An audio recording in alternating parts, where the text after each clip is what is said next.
Islanders के लिए एक खुशखबरी।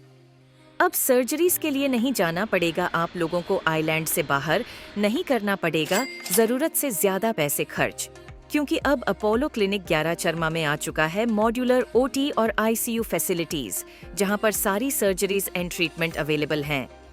अब सर्जरीज के लिए पोर्ट ब्लेयर और चेन्नई के डॉक्टर्स रहेंगे आपके लिए, तो फिर घर से इतनी दूर क्यों जाए।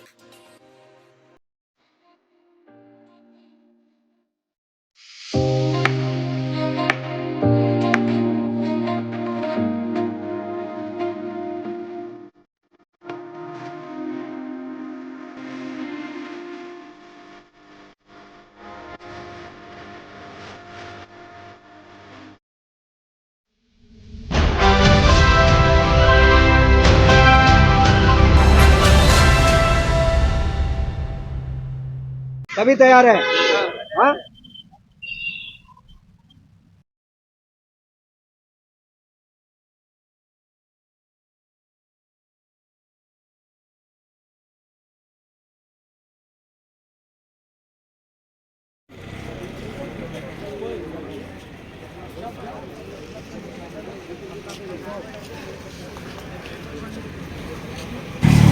सभी आ जाइए, सामने आइए।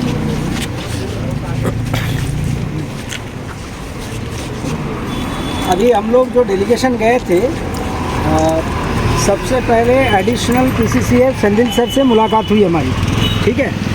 उनसे मुलाकात जब हुई, उनसे तमाम बातें हुई है कि क्या करना है नहीं करना है, प्रॉब्लम क्या हुई थी, कौन सा जजमेंट था जिसके बाद आप लोगों को बिठाया गया।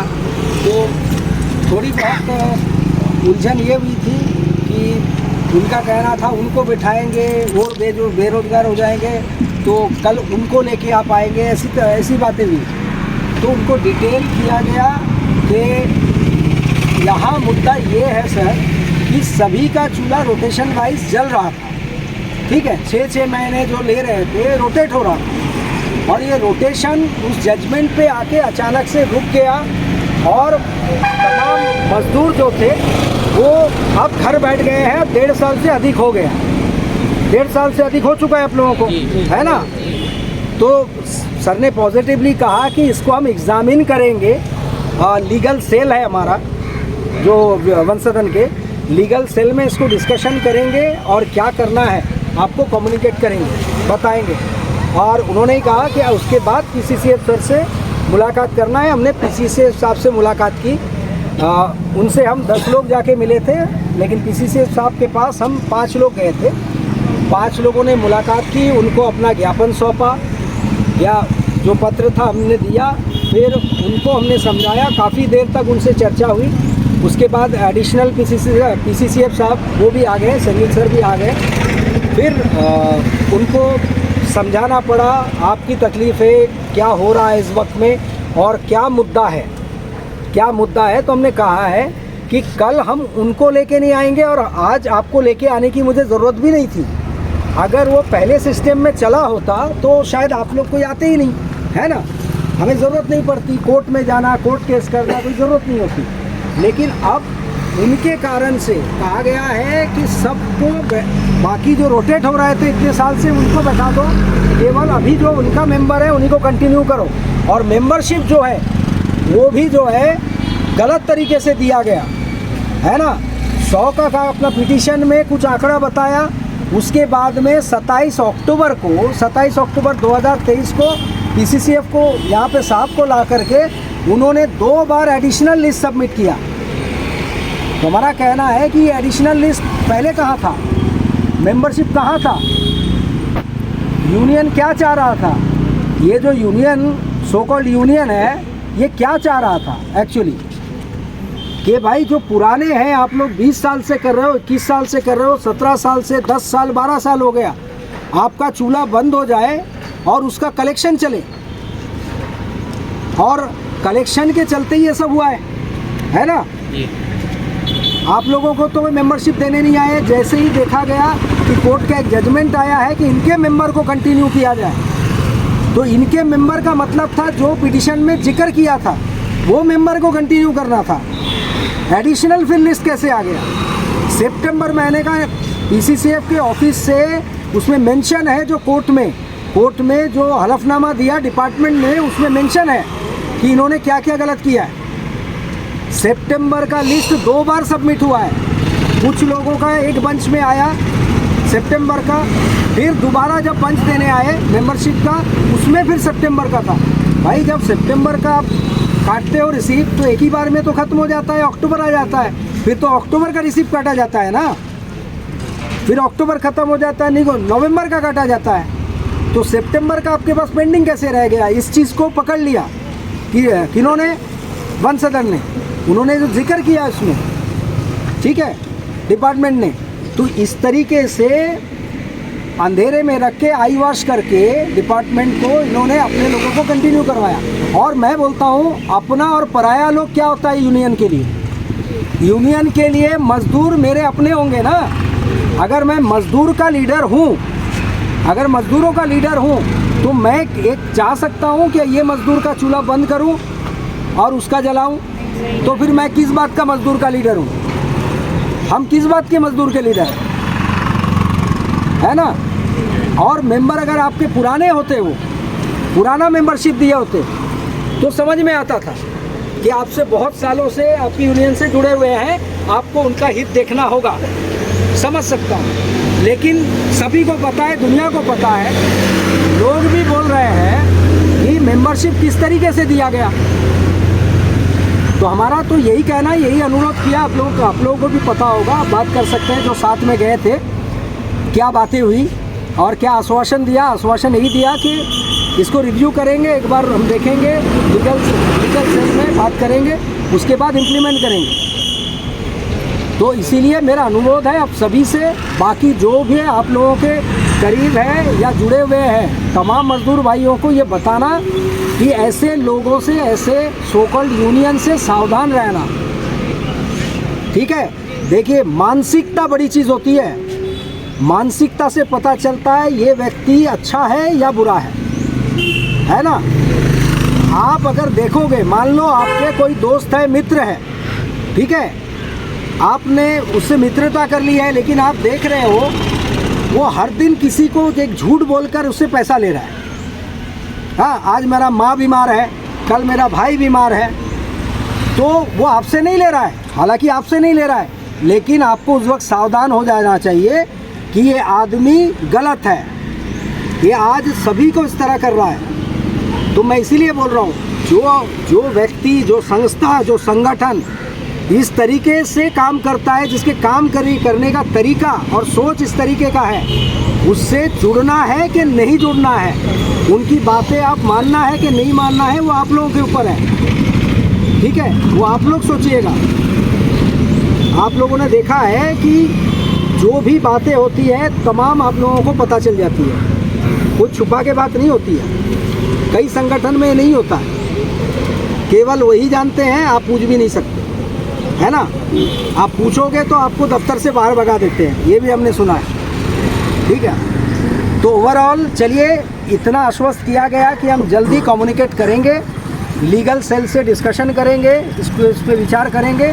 और मैंने हाथ जोड़ के आखिर में यही विनती की, सर मैं इस वक्त में आपसे ये नहीं मांग रहा हूँ कि 1/3 कर दो या फिर रेगुलर कर दो, क्योंकि वो आप नहीं कर सकते हैं। हमारी विनती केवल ये है, जो पहले लिया जा रहा था, सबका चूल्हा जल रहा था, वैसे ही जले, वैसे ही सर्कुलर लागू किया जाए फिर से, जैसे उनके मामले में किया गया था। क्लियर? तो यही बात हुई है। बाकी जो साथ में गए थे, कौन क्वेश्चन जी, कौन और भी थे हमारे साथ? सुधीर बिमला जी। हाँ, बिमला जी, उनसे पूछ सकते हैं। बिमला जी बोलिए, बोलो, फटाफट बोलो, टाइम क्या हुई बताइए। हाँ वही सर, सामने पीसीसीएफ सर ने यही कहा है कि हम एग्जामिन करेंगे, सर जो दिया वो पेपर को एग्जामिन करेंगे, फिर आप लोग को पॉजिटिव ये देंगे करके बोले अभी तक, यही तो बोले, क्योंकि सबको तो सर को सारा एक्सप्लेन करना है। सर तो पीसीसीएफ सर ना उतना एक्सप्लेन, वो मैटर को सारा पढ़े ही नहीं, पढ़ के एग्जाम करके हम लोग को रिजल्ट बताएंगे बोलिए, मगर Sanjay sir mister additional PCCF sir को सारा मैटर पता है, मगर पर हम लोग पीसी सर को अभी तक कुछ इतना मैटर नहीं पता जितना खुल के जितना सिंधिल सर को पता है। तो इस लोग दोनों डिस्कस करके हम लोग को अच्छा पॉजिटिव रिजल्ट देंगे बोले हैं। नमस्कार, आइलैंड न्यूज़ में आप सभी का स्वागत है। इससे पहले आपने देखा होगा कि श्री अनुप कुमार दत्ता जी जो फॉरेस्ट मजदूर संघ के प्रेसिडेंट है वो रेलीगेशन को लेकर वन सदन के अंदर गए थे। अभी आइए जानते हैं अंदर में क्या बातचीत हुआ। नमस्कार। अभी हम जो है डेलीगेशन इस वक्त में मिल के आ रहे हैं। एडिशनल पीसीसीएफ साहब से भी मुलाकात हुई, पीसीसीएफ साहब से भी मुलाकात हुई।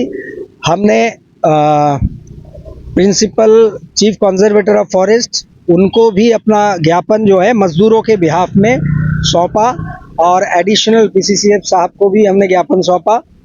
और ओवरऑल जो बातचीत हुई, हमने ये तकलीफ समझाई कि किस तरीके से इनके साथ में अन्याय हुआ। जो वर्षों से फॉरेस्ट डिपार्टमेंट में जो आप लोगों के अनुसार सीजनल वर्क कर रहे थे, हमने वहाँ पे ये बात भी उठाई। पीसीसीएफ साहब को ये पता नहीं था, वो बाहर से आए हुए इस वक्त। वहाँ पे कैजुअल मजदूर कहते हैं और यहाँ पे सीजनल मजदूर कहते हैं। तो हमने समझाया कि किस तरीके से इनको साल भर तो काम दिया जाता है लेकिन डिवीजन वाइज ऑर्डर हो जाता है अलग अलग। ठीक है, तो उनका कहना था कि मैं इस पे एग्जामिन करूंगा, मैं लीगल सेल से डिस्कशन करूंगा, हम लोग बात करेंगे, बात करने के बाद में इसमें क्या निकल के आता है उस तरीके से हम लोग कार्रवाई करेंगे, आपको सूचना देंगे। और जो चर्चा का विषय और भी रहा है कि उनका कहना था सर का कि इस वक्त इनको कंटिन्यू कराएंगे, जो कर रहे हैं उनको बैठाना पड़ेगा।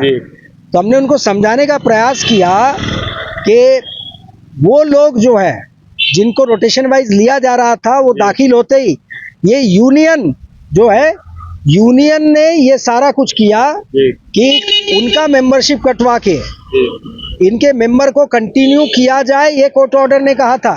इनके मेंबर्स को तो देखना ये चाहिए था, इनके मेंबर्स, उन्होंने पिटीशन में कौन मेंबर्स का जिक्र किया, मतलब इतना लोग मतलब नाम दिया था, वो नाम से ज्यादा लोग आए थे। हाँ, उसके बाद इन्होंने और मेंबरशिप का लिस्ट यहाँ पे 27 अक्टूबर 2023 को यहाँ पे वन सदन में पहुंचा दिया और कहा, दावा किया इन लोग सारे मेंबर्स हैं, इनको कंटिन्यू करवाना है। और जिनका मेंबरशिप करवाया गया था उनको ये आश्वस्त किया गया था आपको कंटिन्यू रखा जाएगा, आप चिंता मत करो। ठीक है, और यहीं से ये खेल शुरू हुआ कि इन तमाम लोगों का अंडमान निकोबार आप लोग जितना लोग इतने लोग खड़े, इतने लोग हैं कि और भी लोग हैं? तमाम, वही मैं कहना चाह रहा हूँ कि तमाम लोगों के घर का चूल्हा जो वर्षों से जल रहा था, 6 महीने के लिए सही जल रहा था, वो आज 1.5 साल से ऊपर हो चुका है, बंद पड़ा है। कौन कैसे इस वक्त में मजदूरों का हाल पूछिए कि कैसे उनका घर चल रहा है इस वक्त में जी। और यही हम समझाने का प्रयास कर रहे थे वन सदन में अधिकारियों को कि रोटेशन होता था तो ये नौबत नहीं थी, ये नौबत नहीं आती थी। और ये नौबत भी नहीं आती थी कि हमें आकर के कोर्ट जाना पड़े, कोर्ट के बाद आपके दरवाजे पे आना पड़े और लोगों को यहाँ इकट्ठा करना पड़े, आवश्यकता नहीं होती। लेकिन आज ये हालत हो गई है कि अब जो कोर्ट जजमेंट और ऑर्डर आया है इसके थ्रू आप लोग, अनुरोध यही रहेगा, उनसे हमने किया अनुरोध कि आप भी सर्कुलर निकालिए एग्जामिन करने के बाद कि इनको फिर से दोबारा, जैसे डिपार्टमेंट लेना चाह रहा है सीजनल वर्कर्स पहले लिया करते थे, वैसे ही रोटेट करे। और ये जो मेंबरशिप के चलते ये जो अब 1.5 साल से लगातार काम करे, इनको भी रोटेशन में आने दीजिए। 100 को, उनके आंकड़े को छोड़ के, अगर उन्होंने 100 दिया है पिटीशन में, जो ट्रेड यूनियन है, अगर उन्होंने 100 दिया है तो वो 100 लोग कंटिन्यू करें जब तक ऑनरेबल हाई कोर्ट पूरा डिस्पोजेबल ना कर दे इस केस को, अंतिम अपना फैसला ना दे दे, वो करे। लेकिन फिलहाल जो उनके मेंबरशिप सबमिट करने के कारण बाद में हजारों लोग बैठ गए हैं, इनको रोटेट कीजिए, उनको भी रोटेशन वाइज आने दीजिए। आपको क्या लगता है, अंदर जाने के बाद आपको क्या लगा कि ये कब तक पूरा होगा? ये 1.5 से 2 साल का पीरियड बहुत लंबा समय होता है, आपको क्या लगता है कब तक पूरा होगा? हम उम्मीद कर रहे हैं कि जिस तरीके से चल रहा है कि बहुत जल्द इसको सुलझा लिया जाएगा और कोई नतीजे पे हम पहुंचेंगे और वन सदन अधिकारी भी, उच्च अधिकारी है, वो कोई फैसला लेंगे और जल्द से जल्द सर्कुलर जो है वो जारी करेंगे कि इस कोर्ट निर्णय के बाद ऐसे फिर से किया जाए, पुराने सिस्टम से फिर से लागू किया जाए। वरना अगर ऐसा नहीं होता है तो आगे चल करके हमें कोई और कदम भी उठाना पड़ सकता है। मतलब आप लोग कब तक वेट करेंगे कि अगर ये डिमांड पूरा नहीं हुआ आप लोग कब तक वेट करेंगे? आप लोग कुछ टाइम अपडेट ऐसा रखे है? देखिए, इस पे विचार करने के लिए हमें लगता है 15 दिन काफ़ी होता है। राइट। 15 दिन काफ़ी होता है एग्जामिन करने के लिए, क्योंकि सीधे सीधे कोर्ट ऑर्डर आ गया है। Right. कोर्ट ऑर्डर हमने लगाया है उसमें, और उसको देख करके ही आपको फैसला लेना है। आप खुद भी चाह रहे थे पुराने सीजनल वर्कर्स को रोटेट किया जाए, Right. आप खुद चाह रहे थे, तो इनको अभी कंटिन्यू अगर करवाते हैं तो इसको हम किसी और नज़रिए से देखना प्रारंभ करेंगे। ओके। कोई और साजिश के तहत देखना प्रारंभ करेंगे, ये हम कहना चाह रहे हैं। और दूसरा कि अगर हमारे मजदूर कंटिन्यू नहीं कर पाएंगे, जी अभी और एक चीज़ पीसीसीएफ साहब ने कहा है, मुझे याद आया कि आप लोग स्ट्रेंथ बढ़ाने के लिए मांग कीजिए। जी अभी 1300 कुछ लोगों को लिया जा रहा है रोटेशन में, और स्ट्रेंथ तो हमारा कहना था कि हमें तो ये कहा ही नहीं गया था, वरना हम उच्च अधिकारी एडमिनिस्ट्रेशन उनसे बात करते कि यहाँ पे काम नहीं चल रहा है, 1300 से और अधिक करना है, यहाँ पर इतना वर्कर्स का इससे ज्यादा जरूरत है। खैर, उस पे हम बाद में विचार करेंगे। संगठन है, संगठन में अभी इन लोगों का मेन मोटिव यही है कि इन लोग काम में कंटिन्यू जैसा काम चलता था पहले वैसा लेना। बिल्कुल, जी। क्योंकि यहाँ देखिए 1995 से हमारे साथ जो डेलीगेशन गए थे रफीक जी, 1995 से, यहाँ कैमरामैन जरा दिखाइए उनको, 1995 से ये काम कर रहे जी। हैं। अब बताइए, इनको अब बैठा दिया गया है। 27 साल। हाँ, और यहाँ पे सुधीर कहाँ है? ये लड़का जो है, ये मजदूर सुधीर, जी। ये वांडूर के हैं, जी वहाँ के। ये ट्रेन है जी क्रोकोडाइल जो अटैक होता है, पकड़ना उनको, इसके लिए ट्रेन स्किल चाहिए, जी उसमें ट्रेन है डिपार्टमेंट से। ऐसे लोगों को भी बैठा दिया गया। अभी जो काम कर रहे हैं, एक तरफ डिपार्टमेंट ये बोल रहा है कि उनसे काम नहीं चल रहा है, फिर उनको कंटिन्यू करवाने की अगर मानसिकता होगी तो हम सोचने पे मजबूर होंगे कि आगे हमें मजदूरों को लेके क्या करना है।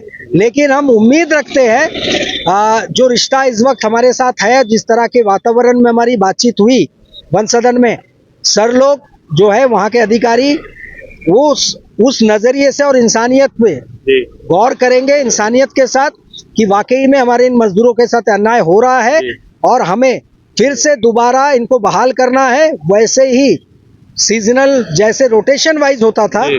वैसे ही रोटेशन वाइज फिर से लागू किया जाए और इनकी भी एंट्री हो जी फॉरेस्ट के परिवार में, और आगे चल के इनका भी चूल्हा जले। यही अनुरोध रहेगा हमारे वन सदन के उच्च अधिकारियों से। बहुत बहुत धन्यवाद सर। मेरा नाम प्रिया है, मैं यहीं पोर्ट ब्लेयर से बिलोंग करती हूँ। मैं अभी कुछ 20 डेज पहले यहाँ का देराचर में अपोलो हॉस्पिटल आई थी। तो मुझे 15 साल से मुझे ये प्रॉब्लम था, उसको बोलते हैं क्रॉनिक आर्टिकेरिया, एलर्जी का प्रॉब्लम है।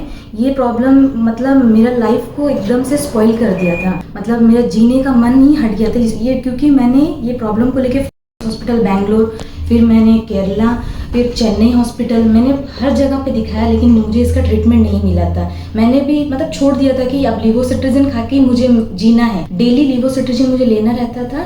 अगर मैं एक दिन भी मिस करूँ, मेरे बॉडी पे पूरा हाइट्स आ जाता था, मेरा लिप स्वेलिंग हो जाता था, मेरा आई स्वेलिंग हो जाता था। फिर जब ये छोटा सा हैंड पेन के लिए मैं सर के पास आई, डॉक्टर हितेश कुमार, इन्होंने मुझे इंजेक्शन दिया और कुछ मेडिसिन दिए। ये एक मैजिक के जैसे काम कर गया, मतलब 20 डेज का मेडिसिन से उससे मैं एकदम ठीक हो गई हूँ। मतलब अपोलो हॉस्पिटल मेरे लिए तो मतलब एक वरदान बोल सकती हूँ और कुछ नहीं।